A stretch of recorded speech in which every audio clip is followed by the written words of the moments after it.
So this video is about what you need to know to do the lab exam. So first of all, in your lab manual, there is one page on Lab 8, which is the lab exam, that you should read ahead of time. It gives you some information about what to expect in the exam and also what would be useful to bring to the exam.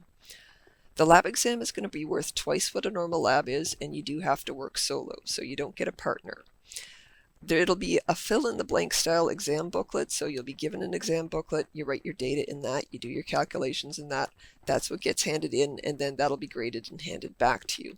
Generally, it'll be handed back in the next lab period rather than on the handback shelves like normal.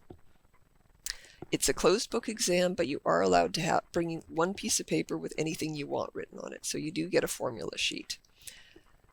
The exam consists of two parts. There's a simulation based on a pendulum swinging, and there is also a second part where you put a little plastic car on a roller coaster track, let it slide around, and take some measurements off of that.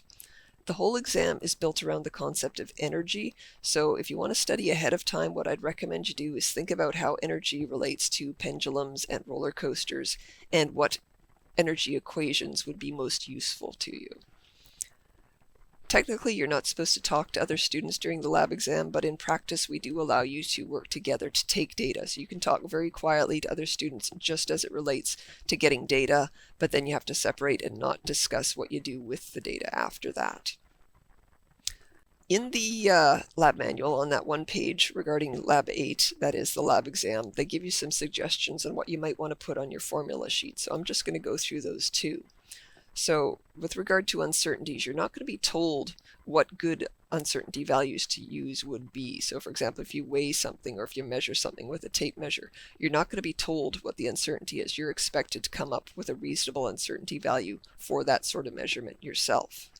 Likewise, with calculating uncertainties, if you've got some formula and you need to calculate the uncertainty on it, you're expected to come up with how to do that. You won't be told. So if something is multiplied or divided or raised to a power, you have to figure out how to get the uncertainty for that equation. You do need to know how to write a conclusion. You will not be given that bullet list like you've seen in previous labs, so if you think you need it, put it on your formula sheet.